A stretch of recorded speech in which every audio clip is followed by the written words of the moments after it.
Hello बच्चा लोग। और क्या हाल चाल है सबका? बढ़िया है। तो आज के दिन अपन लोग पढ़ने वाले हैं डायमेंशनल एनालिसिस। तो जैसा कि तुम सबको पता है, डायमेंशनल एनालिसिस मतलब डायमेंशंस का यूज़ करके हम कुछ एनालाइज करेंगे क्या। तो जो डायमेंशनल एनालिसिस तीन कामों के लिए इस्तेमाल करते हैं हम लोग। पहला, to check correctness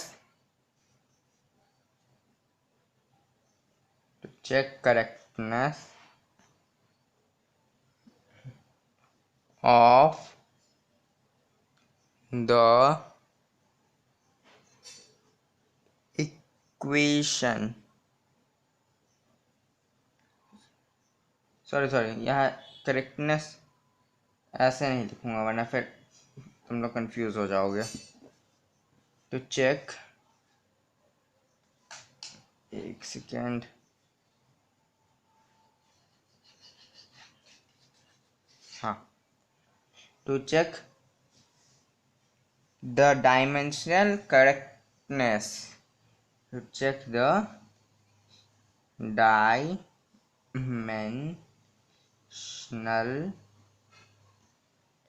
dimensional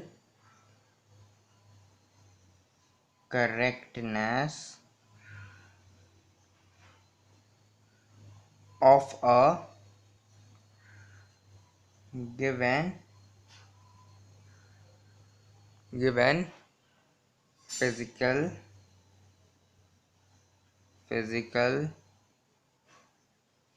quantities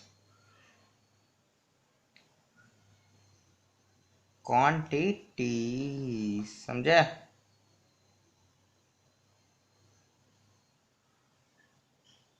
O sorry, given physical relation होना चाहिए। एक सेकेंड,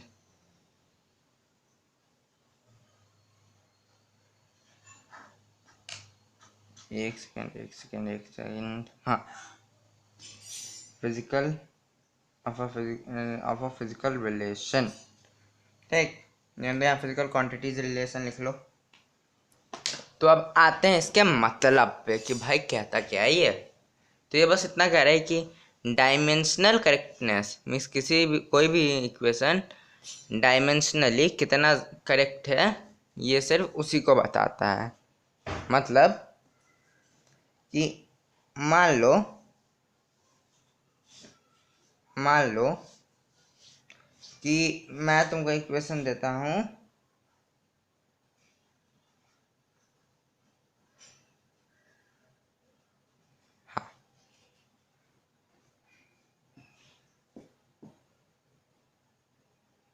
मान लो मैं तुमको इक्वेशन देता हूँ v इज, या v छोड़ो,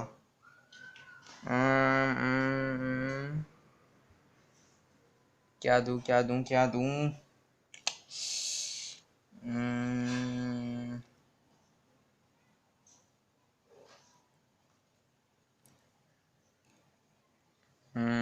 हाँ, t is equals to 2π√L/g। ठीक, ये मैंने तुमको इक्वेशन दिया और बोला चलो इसको डायमेंशनली बताओ ये करेक्ट है कि नहीं। ठीक सर, इतना देर से कहाँ पढ़ा है, समझ में नहीं आया? नहीं समझ आया? नहीं सर, तो डायमेंशनल एनालिसिस से वापस से मैं बता रहा हूँ। देखो, डायमेंशनल एनालिसिस मतलब किसी भी डायमेंशंस के थ्रू किसी भी चीज़ को एनालाइज करना। ठीक सर, डायमेंशनल तक तो समझ आए, एनालिसिस मतलब क्या होता है? अंग्रेजी बहुत वीक है तुम लोग का, पर ठीक है, तुम्हारा भाई है ना तुम्हारे साथ। तो मान लो अपनी एक बंदी है। ठीक, अपनी एक मस्त बंदी है। कौन है, क्या नाम है? मान लो उसका नाम है समीक्षा। ठीक, मान लो एक बड़ी मस्त अपनी बंदी है समीक्षा। अब उसको तीन लोगों ने देखा है। ठीक, तीन लड़के हैं। ठीक, उसको 3 लोगों ने देखा है। अब कौन कौन ये 3 लोग हैं? समीक्षा को पहले लड़के ने देखा जिसका नाम है राज, ठीक। दूसरे लड़के ने देखा है जिसका नाम है चलो राजेश्वर, ठीक। दूसरे का नाम है राजेश्वर और तीसरे का नाम है तीसरे का नाम क्या है? तो तीसरा तुम्हारा भाई है, ठीक। तुम्हारा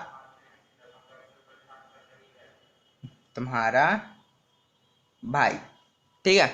तीसरा है तुम्हारा भाई, पहला, दूसरा, तीसरा, ठीक।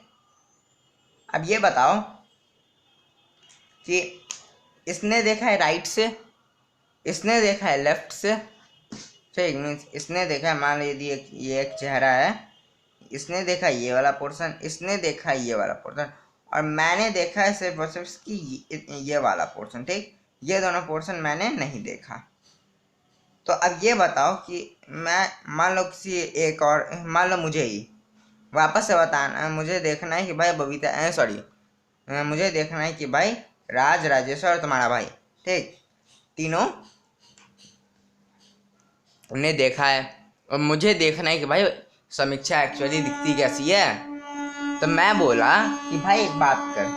राज ने बोला क्या? राजेश्वर ने भी बोला क्या? राज ने बोला मैंने बोला कि भाई तू एक स्केच बनवा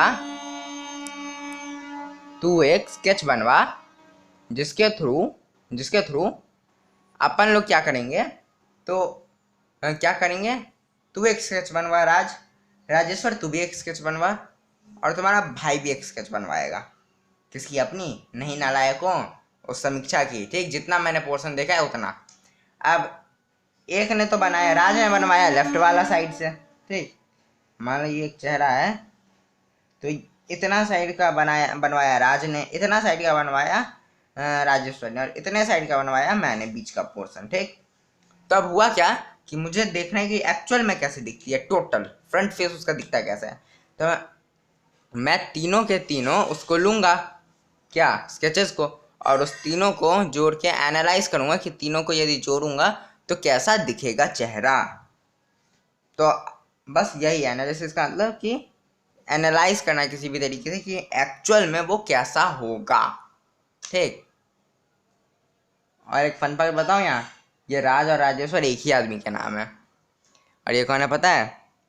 तुम्हारे भाई का सबसे बड़ा घोचू दोस्त है ये। इसका नाम है राज राजेश्वर वर्धन, एक्चुअल नेम है इसका। पर भाई पढ़ने में जैसा भी है, बंदा बड़ा मस्त है, पढ़ता भी ठीक ही ठाक है, ठीक। मजाक में बोला था, पर है बड़ा मस्तीखोर दोस्त। राज राजेश्वर वर्धन, इस आदमी के एक नाम को मैंने 2 जगह पे यूज़ किया है। अब स्कूल जाऊँगा तो पक्का ही मुझे गालियाँ देगा, पर ठीक है, तुम्हारा भाई तुम्हारे लिए सहेगा गालियाँ। अब कमेंट्स में तुम मत गालियाँ देना, ठीक। चलो, तो राज, राजेश्वर और तुम्हारा भाई एनालिसिस तुमको समझा दिया। सर राज बहुत बदमाश लड़का है डा। अरे नहीं नालायक, हाँ बदमाश है पर पढ़ता भी है, अच्छा पढ़ता है सर। और क्या करता है? और PS5 खेलता है, और कुछ नहीं करता था। PS5 खेलता है, पढ़ता है, मम्मी की गालियाँ खाता है, चप्पल खाता है, और उसके बाद अपना काम पे लग जाता है। बस यही 4 काम करता है वो, पर हाँ पढ़ने में अच्छा है। सर आपसे भी अच्छा? अरे हट बुर्बक, तुम्हारे भाई से अच्छा कोई हो सकता है क्या? समझते ही नहीं हो तुम। खैर चलो आगे बढ़ते हैं। तो डायमेंशनल एनालिसिस का मतलब तुम लोग को समझ आ गया होगा, और इसमें हम 3 काम करते हैं। सबसे पहले इससे हम क्या निकाल सकते हैं, कोई भी फिजिकल क्वांटिटीज़ का रिलेशन दिया हो उसका हम ये बता सकते हैं वो डायमेंशनली करेक्ट है या नहीं, ठीक। तो सर एनालिसिस का मतलब तो समझ आ गया। अब भैया समीक्षा को ही लेते हैं। समीक्षा को मैंने बोला कि भाई कि सुन, मैं एक क्वेश्चन पेपर तैयार कर रहा हूँ, तुझे उसको चेक करना है। अब उसको ऐसे नहीं चेक करना है कि क्वेश्चन में गलती होगी तो वो बताएगी, नहीं, नंबरिंग चेक करनी है, 1 2 3 सही है कि नहीं, आंसर्स की नंबरिंग सही है कि नहीं, बस इतना ही चेक करना है। तो अब हुआ क्या इसमें, चलो सबसे पहले मैं तुम लोग को वो भी बताता हूँ कैसे कि उसमें गलती कहाँ हुई उससे। चलो हाँ, अब आते हैं आगे, इसकी कुछ लिमिटेशंस भी हैं। फिजिकल क्वांटिटीज फाइंड के रिलेशन को फाइंड करने की लिमिटेशन भी है, पता है तो क्या इसमें एरर भी हो सकता है क्या? तो ऐसे हर इक्वेशन को ट्राई मत कर लेना वरना तुम्हारी कटेगी। क्या सर? तो देखो t का डायमेंशन t होगा, 2 का कोई डायमेंशन होगा नहीं, पाई 22/7 इसका कोई डायमेंशन होगा नहीं, बचा क्या? l by G, l length और g क्या है? एक्सेलरेशन ड्यू टू ग्रेविटी, है कि नहीं? अच्छा सर ये डायमेंशन है किसका? ये है तुमको पेंडुलम का टाइम पीरियड निकालने का डायमेंशन इक्वेशन, ठीक? अभी तुमको इसकी जरूरत है भी नहीं, फिर भी बता दिया। तो देखो L by G, acceleration due to gravity की क्या आती है वैल्यू? Gm1/r², मतलब कि आएगी क्या? निकालना पड़ेगा सर, आप बताओ ना, नालायक है, निकालो निकालो, तुम्हारा भाई भी साथ में निकाल रहा है। इसको हटा देता हूँ।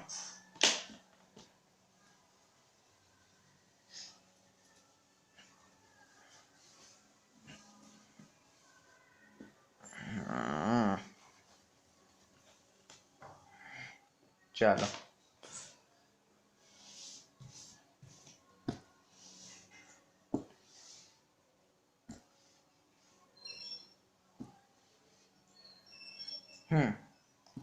तो अब आती है भैया बात जी की डायमेंशन को निकालने की, है ना?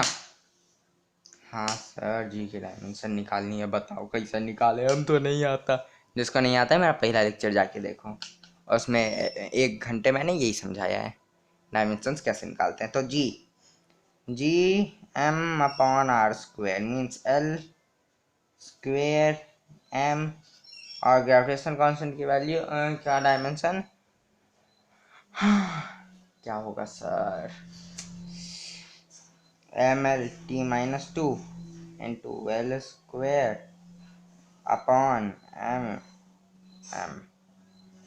एकदम से एकदम कट गया, ये आ जाएगा तुमको m-1 l³ t-2। हाँ ये है एक्सेलरेशन ड्यू टू ग्रेविटी, नहीं जी का डायमेंशन, ये आएगा अपॉन में m l³t-2। खैर टी का तो हमको अचार डालना नहीं है, स्क्वायर से स्क्वायर कट जाएगा, एक एल बचेगा, यहाँ एम से एम कट जाएगा, और क्या?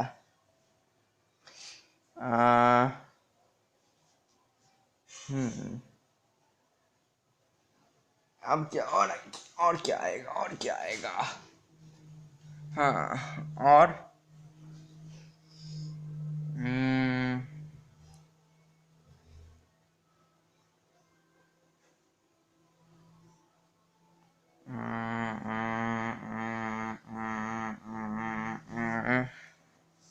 अच्छा अच्छा, हाँ ये तो तुमको है किसका डायमेंशन, ये आया तुमको, इसको हटाना, हाँ ये आया तुमको इसका डायमेंशन ना। अरे रुक जाओ रुक जाओ रुक जाओ रुक जाओ, वही तो अब तुम निकालो L, हाँ L/g था ना, LT-2,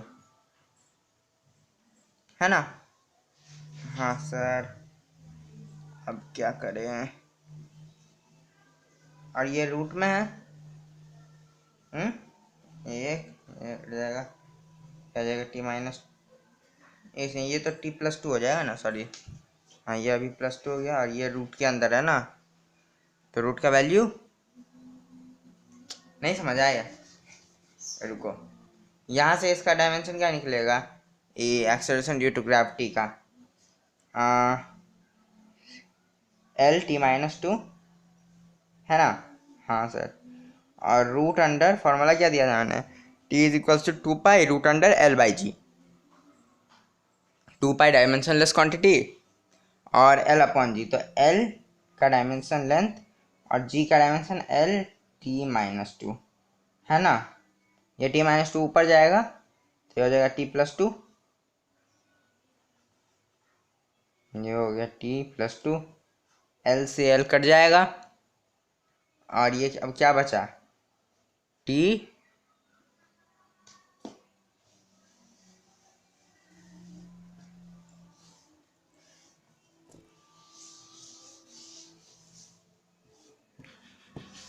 अब क्या आएगा बताओ, टी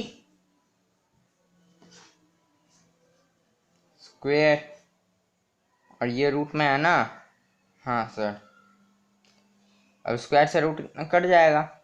हाँ सर ये तो सुना है हमने, कट जाता है। अच्छा अब ये बताओ कि कैसे कटता है, सब बोलते हैं ना कि टू स्क्वायर का रूट है तो फिर स्क्वायर से रूट कट जाएगा, बचेगा टू। कैसे आता है ये सर, ये तो रूल है ना, बेवकूफ बनाते हैं तुमको, सर ऐसा कोई रूल फुल नहीं है। देखो रूट अंडर रूट की रूट का वैल्यू क्या होता है, हाफ, तो टी स्क्वायर इंटू 1/2, समझे। अब टी स्क्वायर इंटू 1/2, तो 2 से 2 कट गया तो आया टी डायमेंशन, तो dimensionally T is equals to 2 pi L/G। Correct हो गया, निकल गई समीक्षा की हाँ भैया काम ठीक किया था। ठीक, ये हो गया, कट गया। तो यहाँ से आया टी, समझ में आया कैसे आता है। बेवकूफ नहीं बनो किसी के बात में, जो बोलते हैं उनसे लॉजिक मांगो, लॉजिक नहीं है तो बोलो तुम भाड़ में जाओ। हाँ केमिस्ट्री में लॉजिक मत मांग लेना वरना बहुत कुटाई होगी, ये केमिस्ट्री में आधे से ज़्यादा तो एक्सेप्शंस ही होते हैं। ठीक, पर उस एक्सेप्शंस को याद करने पड़ते हैं। तो T is equals to, T यहाँ से आ गया था तो आ गया क्या, T is equals to 2 pi L/G, L/G है ना। चलो अब ये बात बताओ, क्या सर, यदि मैं यहाँ पे 2 के जगह 100 लिख दूँ तो कोई गड़बड़ी। सर फॉर्मूला गलत, हाँ फॉर्मूला गलत हो गया मैं जान रहा हूँ सर, तो क्यों गलत किए फॉर्मूला, सर नहीं आती आपको टीचरों के फॉर्मूला गलत लिखते हो, बेवकूफ सब तुमको समझा रहे हैं। देखो समीक्षा का क्या काम था, समीक्षा का काम था, उसको केवल और केवल समीक्षा का यही काम था कि उसको डायमेंशन बताना है कि डायमेंशन करेक्ट है कि नहीं। डायमेंशन करेक्ट मतलब कि भैया काम ठीक किए हो तुम। अब डायमेंशनली इनकरेक्ट होता है, इसका मतलब तुम काम गलत किए हो। ठीक, पर यहाँ पे यदि वो मैं 2 के जगह 100 लिख दूँ या 1000 लिख दूँ या मिलियन भी लिख दूँ तो क्या दिक्कत आएगी क्या, क्योंकि डायमेंशंस तो इसके होते ही होंगे ही नहीं। और मैं यदि पाई हाथ से हटा दूँ तो भी नहीं होंगे, है ना, तो भी डायमेंशनली तो ये करेक्ट आ ही जाएगा।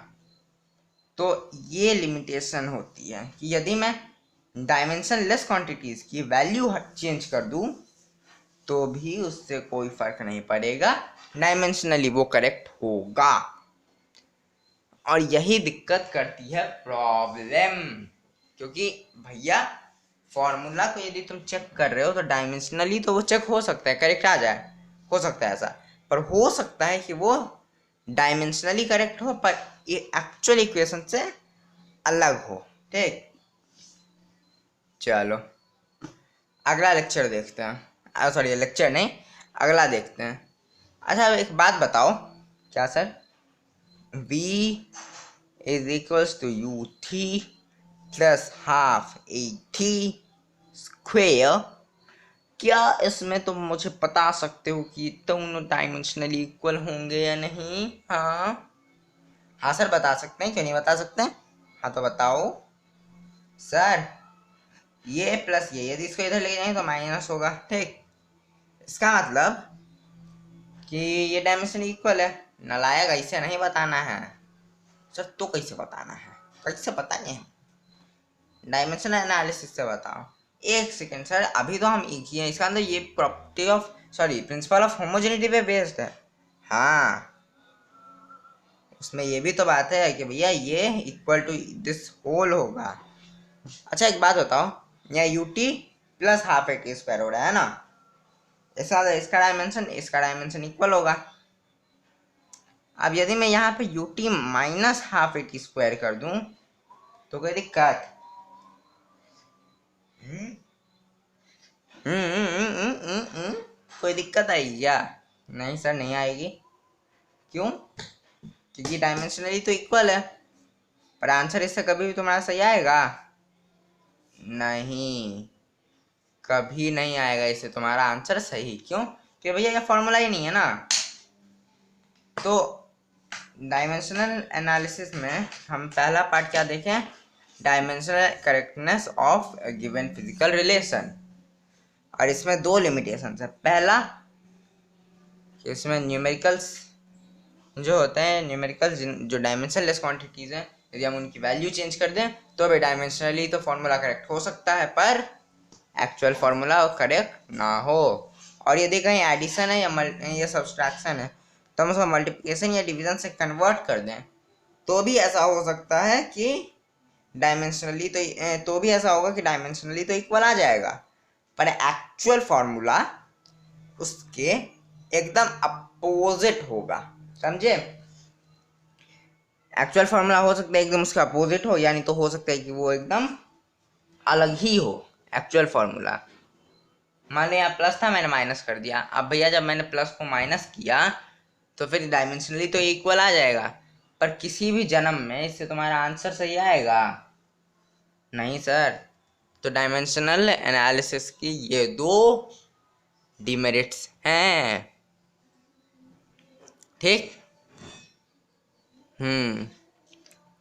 अच्छा, एक बात बताओ कि ये तो ठीक है, यहाँ तक हम समझ गए कि ऐसा होता है। ठीक। हाँ सर, डायमेंशन एनालिसिस का पहला पार्ट इतना इजी था क्या? कतई इजी था ये सर। तो इस पे क्वेश्चंस नहीं आते क्या? क्वेश्चंस तो आते हैं इस पे भी भैया, क्वेश्चंस कैसे नहीं आएंगे? क्वेश्चंस तो इस पे भी तरह तरह आते हैं, अच्छे क्वेश्चंस इस पे भी आते हैं सर। तो आपने इस पे क्वेश्चंस करवाए नहीं, क्यों सर? ऐसा क्यों किया आपने? हमें बताइए। चलो बउआ, अब एक बात बताओ। हाँ सर। कि क्या है कि भैया इस पे क्वेश्चंस जो आते हैं तो इसको तुम कर नहीं ले जाओगे? जैसे मैंने क्वेश्चंस बताया वैसे ही चेक एक्यूरेसी क्या आएंगे कि भैया ये फॉर्मूला सही है, ये गलत है, या थोड़े मोड़े ट्विस्ट करके आएंगे। ठीक। बहुत ज़्यादा अच्छे लेवल के क्वेश्चन इससे एक्सपेक्ट मत करना, मीडियम तक तुम एक्सपेक्ट कर सकते हो। और रही बात इसके क्वेश्चंस की, तो वो मैं जब अगला लेक्चर में करवाऊंगा किसका, डायमेंशनल एनालिसिस का पार्ट 2, जिसमें हम देखेंगे to establish a relation between two different quantity physical quantities, और इसी से हम किसी भी चीज़ का फॉर्मूला भी निकाल सकते हैं। ठीक। ये सब तुम बोर्ड एग्जाम के लिए याद रख लो। बोर्ड एग्जाम में ये सब आता है कि बताइए डायमेंशनली इक्वल है कि नहीं, बताइए क्या, हाँ क्या इससे जो इक्वेशन आंसर निकला है इस्टेब्लिश करके रिलेशन, ये सही है कि नहीं। और यूनिट्स के लिए कि भैया कन्वर्ट करो unit of a physical quantity from one system to another system. समझे? एक सिस्टम से ऐसा ही सिस्टम से मान लो CGS में करना हुआ, CGS से WPS में करना हुआ, तो ये सब आता है बेसिक सा। ठीक है सर।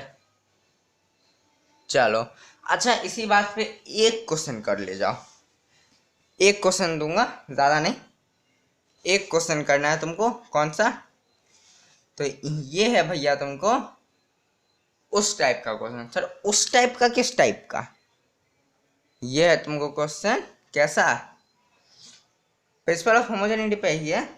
ऐसा एक मैंने डायमेंशंस के लेक्चर नंबर 1 में करवाया था, जो कि प्रिंसिपल ऑफ होमोजेनिटी पे था, पर मैं बाय मिस्टेकनली करवा गया, तो उसी क्वेश्चन को मैं रिपीट कर रहा हूँ इसमें। ठीक। पर उसको इस बार अच्छे से एक्सप्लेन करूँगा। क्वेश्चन क्या था? क्वेश्चन था यदि एफ ए और टी, एफ ए टी को मुझे निकालना है कि यदि हम इसको फंडामेंटल क्वांटिटी बोलते हैं, तो ये बताओ कि मास का फॉर्मूला क्या होगा? मास का फॉर्मूला क्या होगा? तो भाई साहब सीधा सा बात है, सीधा सा बात है। क्या सर? मास, मास दिया हुआ था शायद, कोई और कुछ और दिया हुआ था, पर ठीक है मास ही निकाल लेते हैं। ठीक, तो भाई साहब ये बताओ, कहो इसमें हम करेंगे क्या? मास का डायमेंशन क्या होता है? एम। अब हमको फोर्स का डायमेंशन पता है, M L T minus to.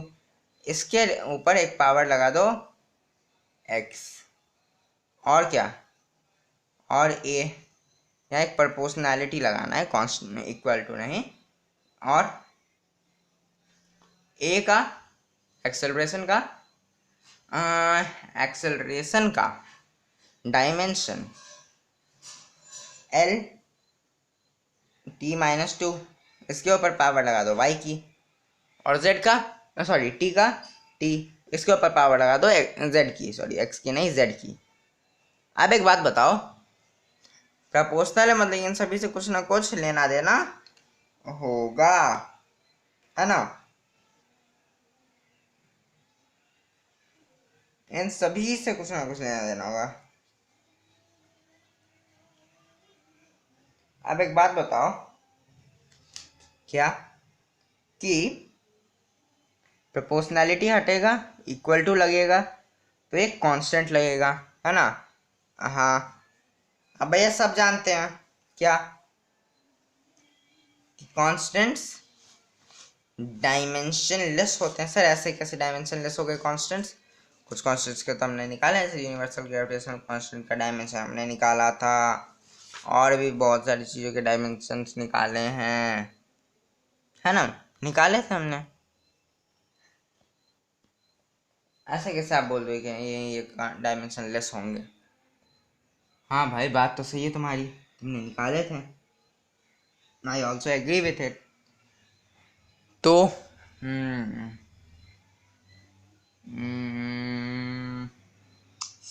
क्या करें? बताओ बताओ क्या करें? क्या क्वेश्चन नहीं छोड़ दो, हैं? क्वेश्चन ही छोड़ दो। वाह वाह बेटा वाह, इतने अच्छे शानदार विचार है तुम्हारे कि मैं देख के खुश हो गया कि मेरे बच्चे कितने होनहार हैं। मन तो कर रहा है तुम्हारे गाल चूमूं, अब अपने हाथ से तुम्हारे गाल चूमता हूँ, 4 थप्पड़ लगाऊंगा ना। सर क्वेश्चन ही हटा दो, मुंह देख के आयो आईने में, क्वेश्चन हटाएंगे वहां से।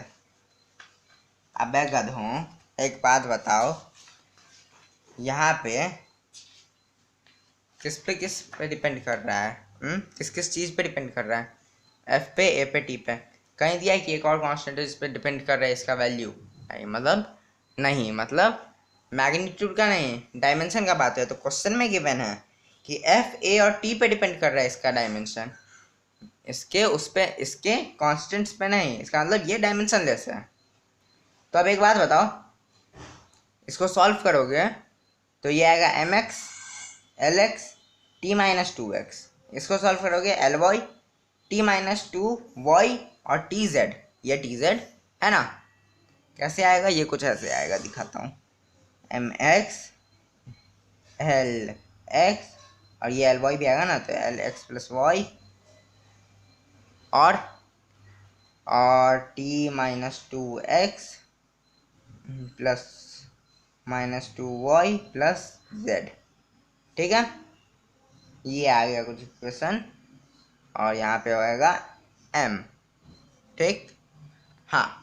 अब by the property of homogeneity, यदि इसका डायमेंशन इस सब के डायमेंशन के बराबर है, प्रोपोर्शनल प्रोपोर्शनैलिटी को इक्वालिटी में डाला के कांस्टेंट डायमेंशन लेस, तो डायमेंशन बराबर, इसका देंगे पावर्स का डायमेंशन भी बराबर होगा, है ना?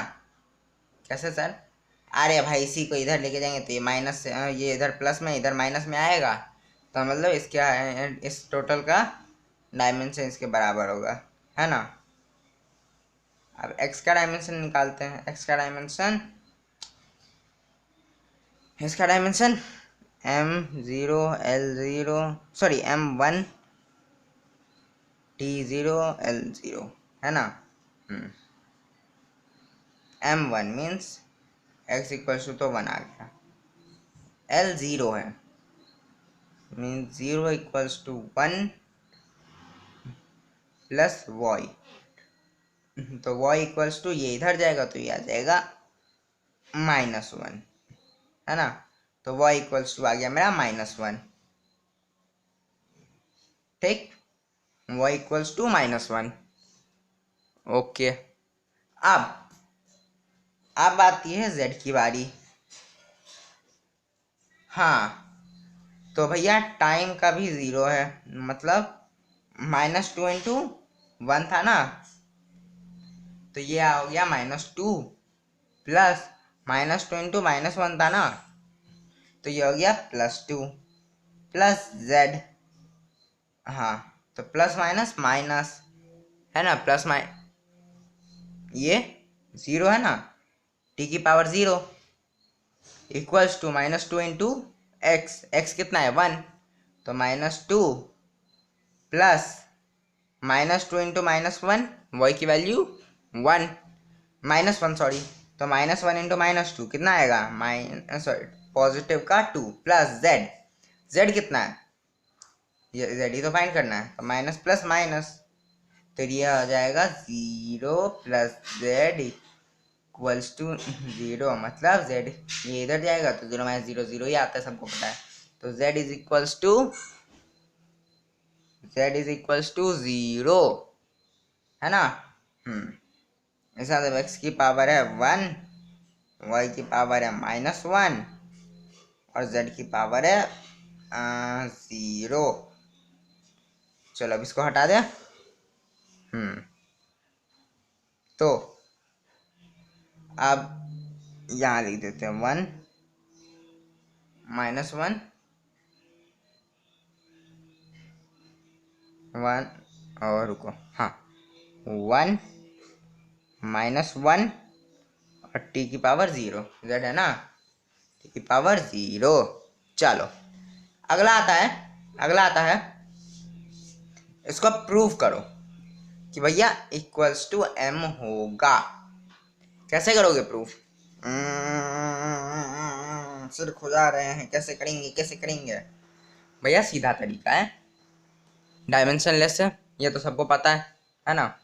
हाँ, अब डायमेंशनल करेक्टनेस होगा दोनों में, इसमें डायमेंशन इन दोनों का इक्वल होगा, इस टोटल का और इसका, तो m l t -2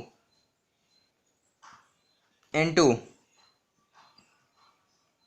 l -1, जिसको l -1 लिखूंगा तो फिर तुम लोग को एक्सपोनेंट्स में दिक्कत आएगी, नहीं आनी चाहिए तुम लोगों को, पर आ रही है जो इसलिए ऐसे लिख रहा हूँ, एक्सपोनेंट्स मजबूत करो, ठीक, बहुत काम आते हैं। हाँ चलो m l t -2, हाँ यहाँ लिख देता हूँ, इंटू l -1 t -2 रहता है ना, l t स्क्वायर होता है ना एक्सेलरेशन, तो l -1 और t +2 हो जाएगा, तो 1/l into T square into ये तो t 0 ही है, इसका मतलब ये तो आ जाएगा कुछ की भी पावर 0, तो वो आएगा 1। अब l से l कट जाएगा, t -2 है तो t +2 कट जाएगा, बचेगा क्या, m equals to m, hence proved कि भैया आंसर मेरा सही है। तो आई होप कि इस वीडियो में तुम लोग को मज़ा आया होगा। लास्ट में मैंने एक अच्छा लेवल क्वेश्चन करवाया है जिसमें प्रिंसिपल ऑफ होमोजेनिटी भी मिला हुआ था और डायमेंशनल इक्वेशन करेक्टनेस भी मिला हुआ था। तो आज के लिए बस इतना ही, तब तक के लिए पढ़ाई करते रहो, all the very very best, और मस्ती भी करो, ठीक, चलो बाय बाय। और हाँ एक बात और इम्पोर्टेंट है कि देखो, मैं जो हूँ अभी थोड़ी दिन पहले ही अपने घर में रिफर्निशिंग करवा रहा था, ठीक, और घर का रिनोवेशन हो रहा था, तो सोचा एक क्यों ना कुछ आईने वगैरह लिए जाए, आईना, और ये इसे बता रहा हूँ कि तुम लोग को भी, इनके भी मम्मी पापा को काम आएगा। अपने मम्मी पापा को 2 मिनट साथ में बुला लेना, नहीं भी बुलाओगे तो तुम बता देना कि मैंने जो है अभी कुछ ही दिन पहले रेनोवेशन करवाया था अपने घर का। तो उसमें हुआ क्या कि मैंने ज़्यादातर सामान ऑनलाइन मंगवाया था। जैसे जैसे रेनोवेशन के बाद मैंने सोचा कि घर का थोड़ा सा घर में थोड़ा सा आईना वगैरह लगाया जाए, नेस्टिंग टेबल मंगवाई जाए, कॉफ़ी टेबल मंगवाई जाए। ठीक, ऐसे ही मैंने सोचा। मम्मी ने बोला कि हाँ मंगवाओ, पापा ने बोला मंगवा लो, मुझे क्या, ऐसा हर एक पापा बोला उन्होंने। मैंने बोला ठीक है मंगवाते हैं।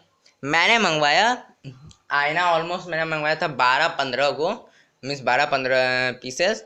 और वो आईना तुमको अभी भी मेरे घर में लगा है। जब आया था तो क्वालिटी काफ़ी अच्छी लगी मुझे प्रोडक्ट की, और साथ ही साथ उस पर टचवुड चढ़ा हुआ है। मीन्स टचवुड क्या बोलते हैं, ट्रांसपेरेंट, इतना एक ट्रांसपेरेंट इतनी सी लेयर हो गई है जो देखने में काफ़ी अट्रैक्टिव लगती है।